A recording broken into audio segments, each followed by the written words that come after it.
This is a $2,200 lens, and this is a $179 lens. And I took the same picture with each lens, and I guarantee you cannot tell the difference. You have 10 seconds to determine which is which, starting now.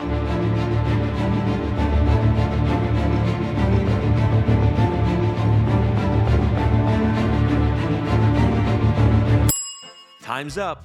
If you guessed that the picture on the right is the expensive lens, you are correct. Nice job. Which makes the picture on the left the cheap lens. At first, they may look the same, but there are subtle differences that I'll point out to you now. Let's start with the image details. You can see everything is the same except for the size of the file. The expensive lens is a little bit larger, probably because this lens is sharper, which we'll see in a moment. Next, you might have noticed that the expensive lens is a little more zoomed in than the other, which you can see with these red lines. Look at the bear's ear in the corner of the table. The image on the right is a little closer than the image on the left. This might be because the expensive lens is larger and thereby slightly closer to the subject.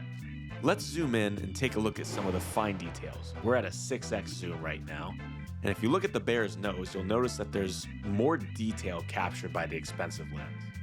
The yarn is a little more defined. Look at the fur and you'll notice that on the right image, it's also a little sharper. This is due to the higher quality glass used in the more expensive lens. Alright, let's zoom in on that computer speaker in the back. There's a bit of a difference with that blue power light on it. This is what's called bokeh, which is the aesthetic quality of the blur produced in an out of focus part of an image. We can see that the expensive lens has a much softer and better bokeh, which you can actually also see in the rest of the speaker itself.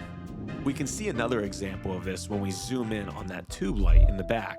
The expensive lens on the right produces a much softer feel on this light, whereas the tube light on the left is a little harsher. Finally, let's zoom it into 10 times. Look at that left tube light. Do you see the green lines on the edge of the light? That's called chromatic aberration. And it happens because the lens does not focus all of the colors to the exact same point, typically the green and purple colors. This is a characteristic that's more prominent on cheaper lenses. More expensive lenses, like the one on the right, use higher quality glass and lens coatings to minimize chromatic aberration. And as you can see, there's none on the right image. Now that you've seen the difference between these two lenses, do you think this lens is worth $2,000 more than this lens? Let me know in the comments below and subscribe to my channel. Hope you enjoyed this video.